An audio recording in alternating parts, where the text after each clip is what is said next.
Hey everyone, welcome to the Bible Belt Bros podcast. Today I don't have Andrew on here because he didn't answer my text message. So forget him. You guys don't like him anyway. It's cool. But today on the podcast we do have our good buddy, old Ric Hampton. Say hello, Rick. Hey, and I don't really appreciate the old being in the front of that. Maybe you meant that old, like as an O-L-E. Like we go back. Okay, so chum. Has nothing friend, to do with your age. Okay, got it. All right. My wife just had her birthday, and she's now an older than me again. So I'm married to an older woman. Cougar. So, All right. maybe not that much older. But hey, I have an embarrassing story. Kind of embarrassing. I love embarrassing stories. Let's get it. So I was at work yesterday, and I'm printing shirts, and a guy walks in the store, and so like I'm walking out.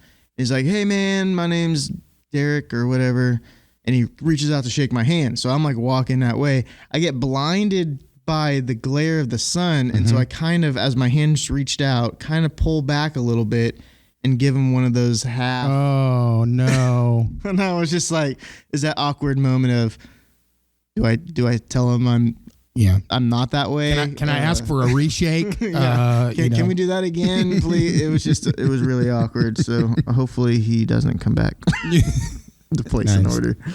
Yeah. So somewhere this morning he's telling a story about. So I went over to Inkwell the other day, and you would never believe. Oh my gosh, it was weird. We used to have the sign that said free hugs free. Had a price list, and then like T-shirts this much. Hugs are free, and old ladies love hugs. Right. So we had this older man come in, and he was like talking to me about shirts and stuff, and he kind of looked at that, and he's like, "Hugs free, huh?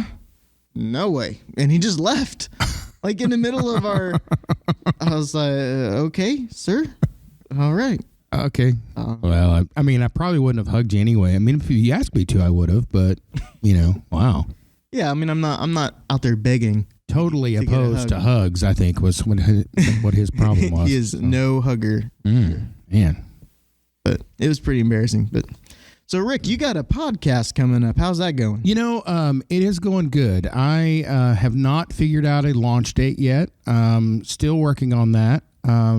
And I have been thinking about a name, because I want to do it right, and I want to do it the way I want to do it, and so I've been thinking about a name, kind of mulling over behind the mic type names, because a lot of it will be stories from my radio days when I was on the radio.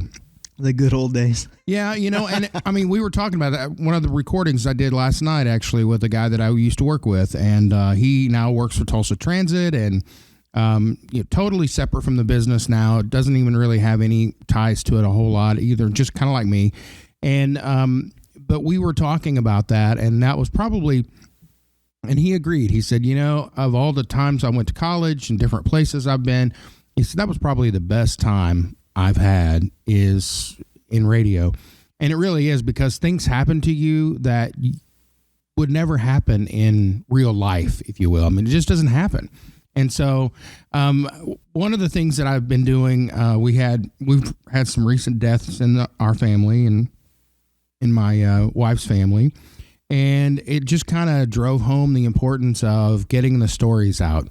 The stories from my days in radio, having other people on to tell their stories and memories that they have about being in radio or TV or whatever, and to get those out where everybody can hear them. And so that's kind of that's where that idea was birthed, was to have those ideas and get those things out. So I've recorded a couple of shows so far.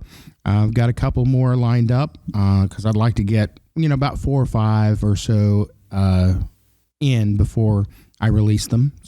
So how do you ask for guests? Do you say, "Hey man, before you die, can I get you to record some stuff?" I will tell you this, that that's funny you would say that, because 2 of the people that I wanted to have on, part of that was when my wife's grandparent, or her grandfather died. He had a great story, and I wanted to hear that. And so he told the story, but I didn't record it. And so I missed out on that. You idiot. I know. Yeah. And honestly, it's one of those deals where I will look back on that and that'll be a regret in my life, because it was such a great story about how that her grandfather and her grandmother met. And it was riveting. I mean, and I'm not kidding. It was a fascinating story. So many details. And the fact that he remembered every one of them, it was a great story. So that's kind of what started the whole thing. And I just feel like that I'm, I don't want any of the stories to get lost. So well, and as you get older, Rick, you're not remembering things as well as he. Well, and it's funny too, because last night I have found that I do remember them, but some of the people that are around don't remember them as clearly as I do. And so, because last night, look, we were sharing stories, and he was like, and I don't remember who it was, but this happened, and I don't remember why we did that, but this happened, and I'm like, oh, I can tell you exactly who it was, and I can also tell you why it happened. And so he said, he goes, oh my gosh, you should be like the historian for these stories, because if you remember them that clearly. And so, but a couple of the guests that I've wanted to have on, have passed away.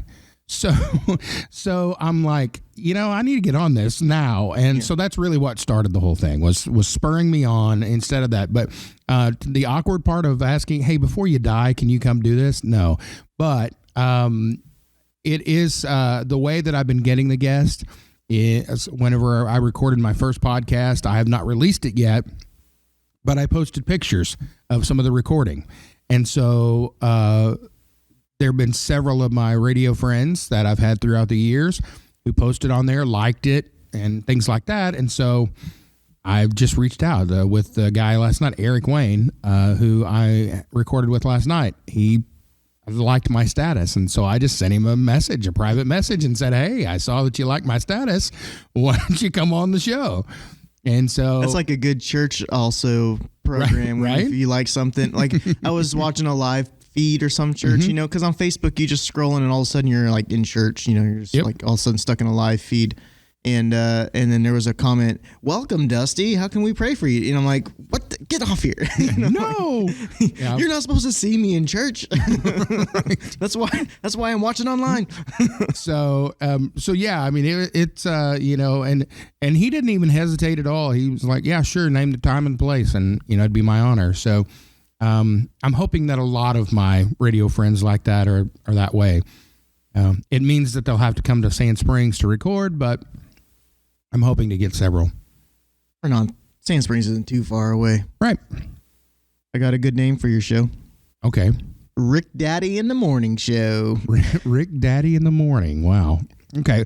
So that's kind of a meshing between my real name, my on-air name, and then the time of day. Yeah. So it kind of works in mashup. Nobody else would really know that, but it would be a mashup. Well, the good thing about it is that it being in the morning, if I did record it all the time in the morning, probably wouldn't get very many guests to be able to come out and do it, but my voice would be fantastic, because that is one thing I love about the mornings, is my voice is deeper and it's got more timbre to it. So maybe that'd be it. And sexy That's with right. Rick. Sexy time with Rick. Yeah. Rick Daddy. Or the good old days with Ric Daddy Hampton. The good old days with Ric Daddy Hampton. Well, okay. All right. I'll think I'm about getting that. a negative on both of those. I'll think about that. I'll think about that. I'll pray about that, which usually means no in the church world. Yes, it usually does. Yes. So a few weeks ago, I went and saw the new Star Wars movie, and it's good. I never grew up as like a diehard Star Wars guy. I watched them. They're cool. My son loves them, so that's gotten me back into really watching Star Wars. And the ex-wife took him to the opening of Star Wars, so we had to take him to the Star Wars showing with the recliner chairs. I started to say, man, I saw some pictures from that outing, and he was styling. Oh yeah, in 3D at the IMAX, and these chairs bounced and moved around a little bit with the scene. So like when there was a scene and somebody got punched, your chair would just like vibrate and like shake you like you just got punched. It was pretty cool, like pretty expensive too. And but we one upped. But worth it, right? But worth it, yeah. We win, okay? Sure. That contest. My question, Rick, is how long do you think until churches have recliners like that in their auditorium? I don't know.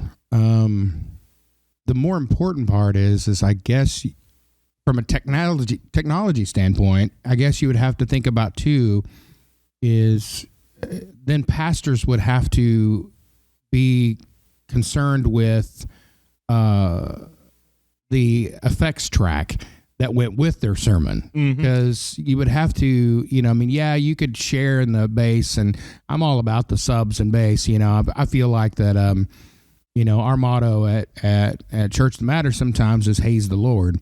So, haze is very important. Even if the Holy Spirit isn't present in your worship service, we try to make it present. Right. We make it a little cooler by the end of the service. We have the haze.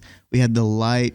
Well, and I think too, music playing. Right, and I think too that I believe that God talks through subs and the bass. So I feel like that if the subwoofers and stuff don't work, maybe God didn't show up that day. And those chairs that move, it kind of gives you that. Like when it's time to raise your hand, there's like a jolt. Oh, yeah. People's hand would just go up. Right. So it'd be, I see that hand. I see that hand. I see that hand. Okay, well, exactly. that might work. I mean, we get more people coming to Jesus every service. Wow. So that's not bad an idea, actually. I may submit that to the facilities department to find out, because that wouldn't be a bad idea. That vibrating recliners, and of course there would be those that would go to sleep. Fight it now. That would really make it easy for them to go to sleep. So, yeah. Well, a couple weeks ago, I went to a comedy show in Dallas, and so that Sunday morning we went to a cowboy church. Oh. And there's the guy, the Cowboy Dave. I don't know what his name was, but he was giving a sermon and he was using his friend as an illustration. He looked over and his friend was asleep, and those were pews. So, so I don't know. If the recliners... So let's back up a little bit here. So you went to this comedy show, which I know, and you love the comedian. With Nate Bargatze, he's a very funny dude. And so you decided that when you So you would go to a cowboy church? Well, okay. What was that conversation like? Well, it was more of Shay's grandparents live in Dallas now. Okay. And they happen to be going to this cowboy church. Ah, okay. And we can't go to Dallas and not see them. Right. And it's Sunday.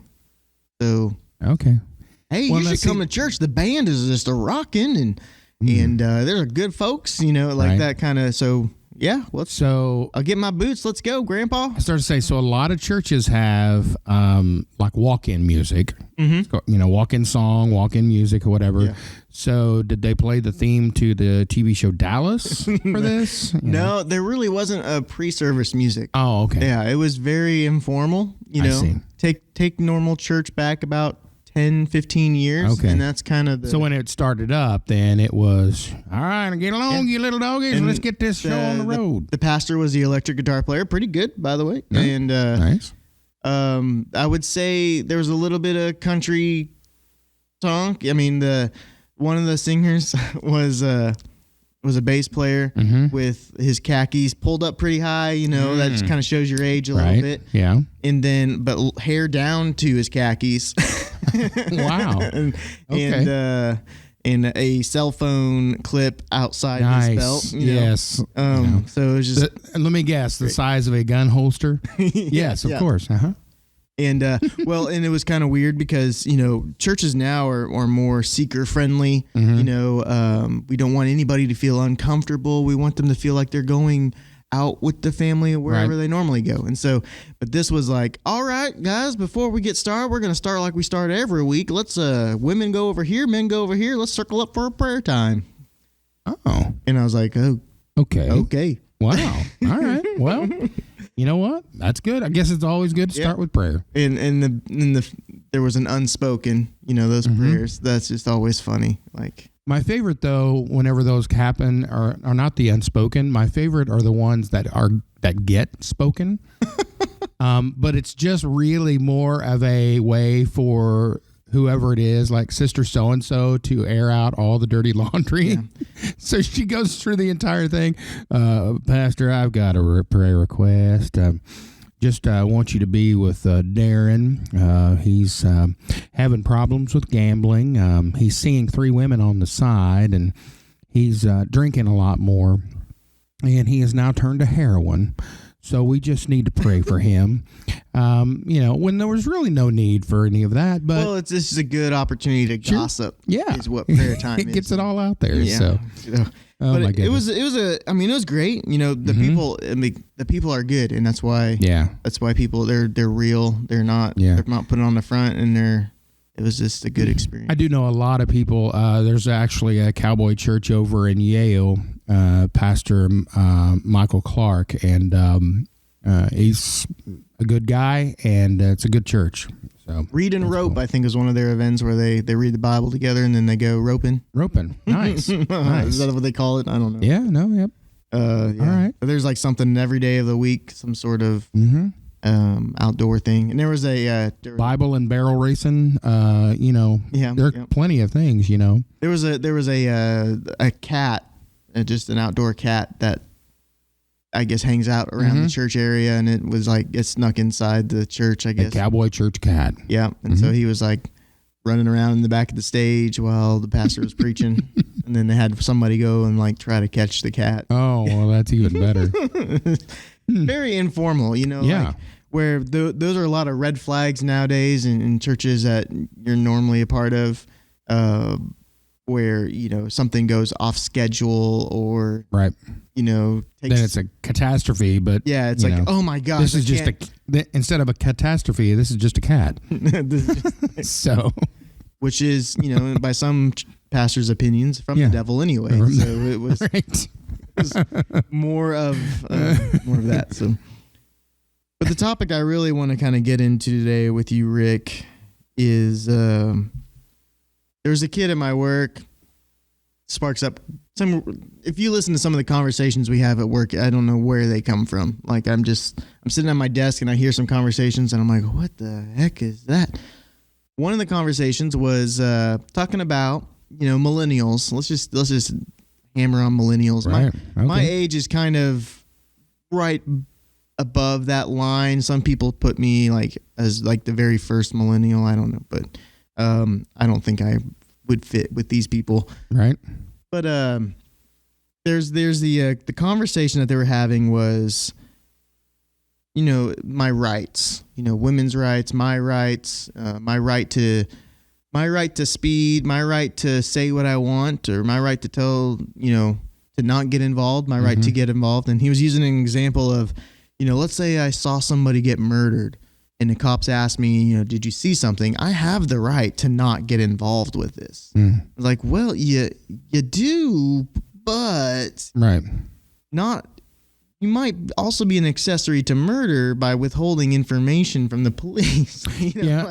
I am no law enforcement expert by any means, but if nothing else, to me, that falls under kind of a moral obligation, though, of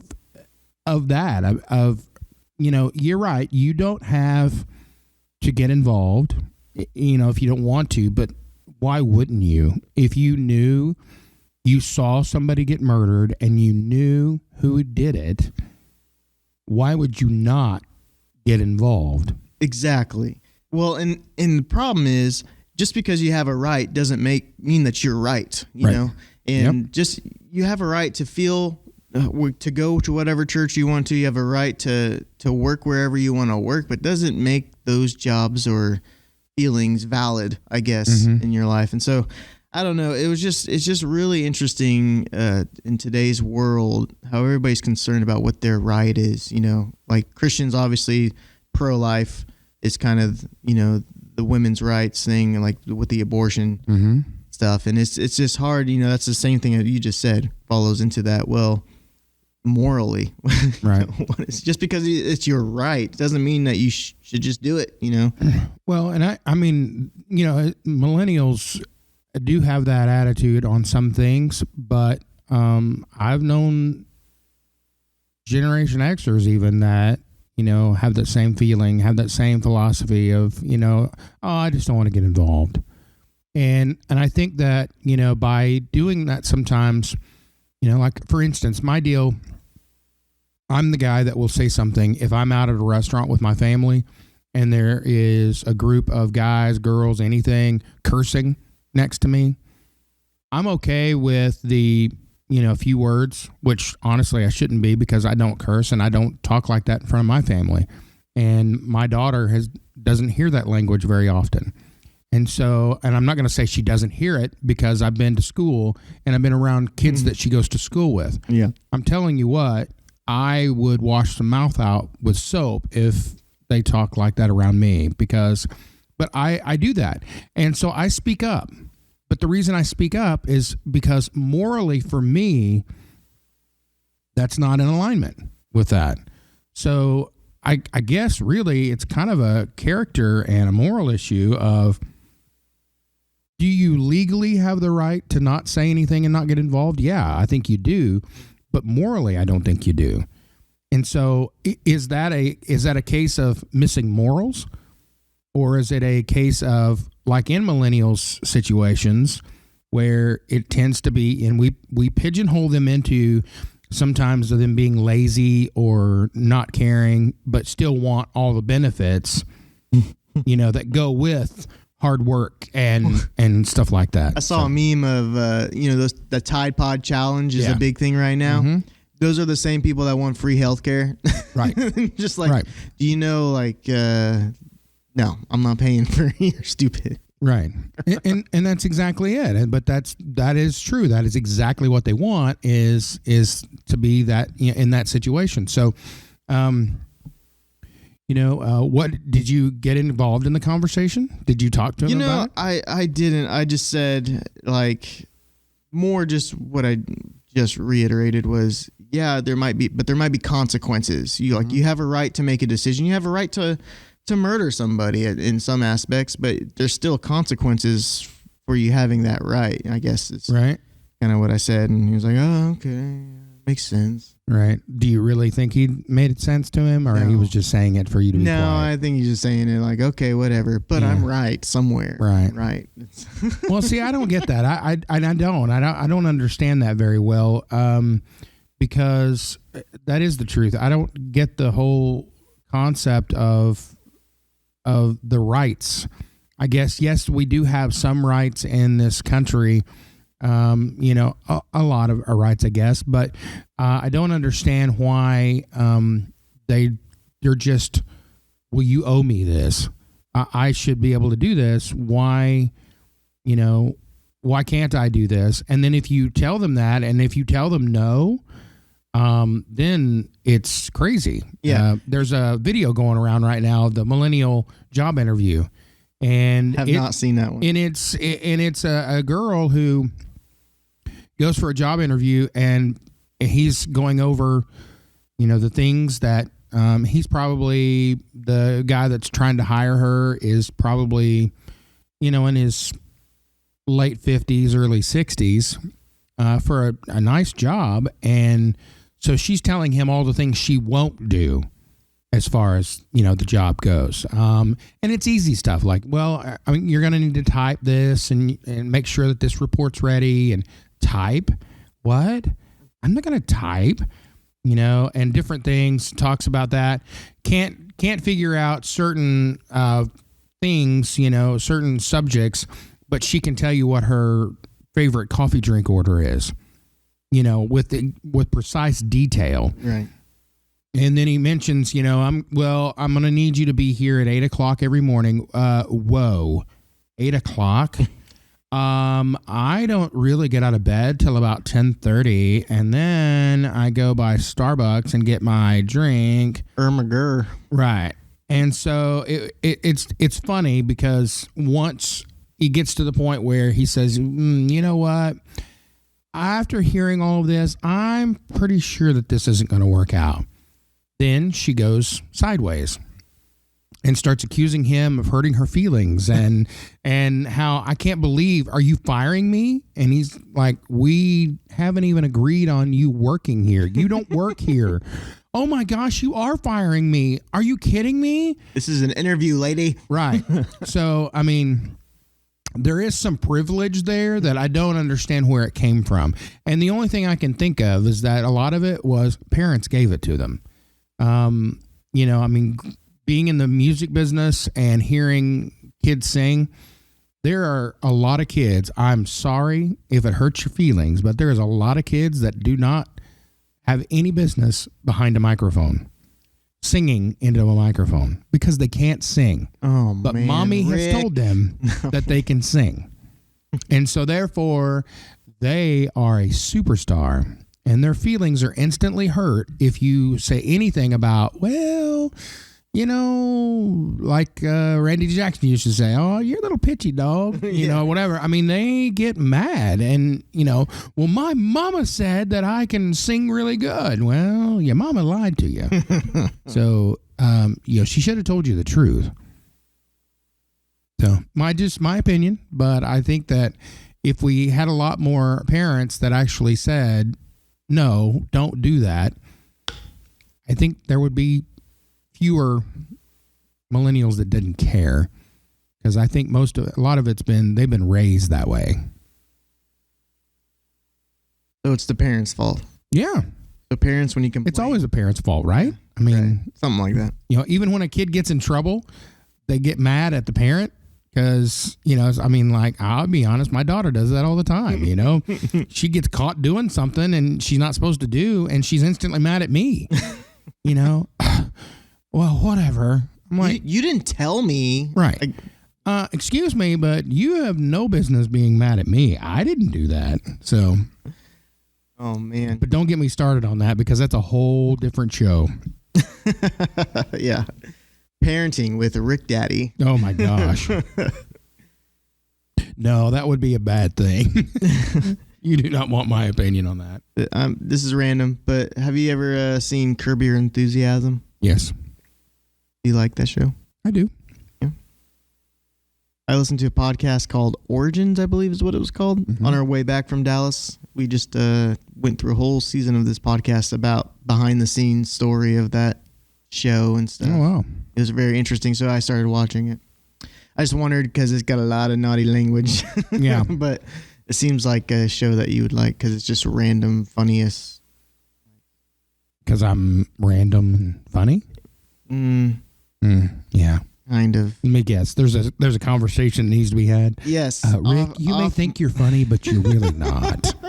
You have no business being Mommy behind told a you that microphone. you were funny, but your jokes are not funny.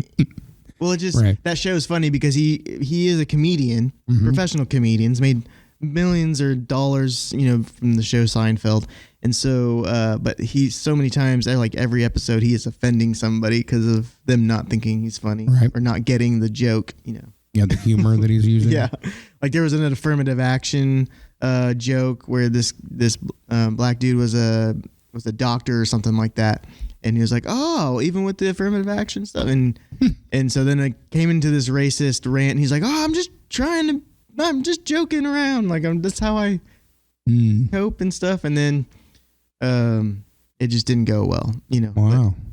But and people out there just like the whole time they're like, "Why do you say these things?" And he goes, "I don't know. It just, you know, it comes off the top of my head." You know. So is this really a random subject, Dusty, or are you trying to say something? No. Is my radar not up yet shut enough? your dirty mouth, Rick Daddy. I'll edit this to where you said it and turn the tide. Anyway. Turn the tide? Okay, well, as long as it's not a Tide Pod, I guess we're okay. Well, that's probably good enough for now. I got to get to work. It's probably good enough for now. We got to get off of here, and maybe I'll have you on again. We'll see how it goes. But before we go, do you want to do the Tide Pod challenge real quick? Sure. No. No. We're not. We're not going to endorse. Oh, my gosh. That's probably it. You remember that whole inappropriate thing? That was a joke you that say did not that didn't go well. Yeah, that probably is it. Yeah. All right, guys, thanks for tuning in. We love the fact that, the 4 of you guys are listening with us. If you have any questions or anything. There's 4 now? There's 4 now. Sweet. Yeah. My dad, my grandpa has sometimes. Yeah. And your wife until she hears you say she's old. And then me. Like, I'm actually one of those. Right. Because I probably won't listen. Well, thanks for tuning in. We'll see you next week. Good.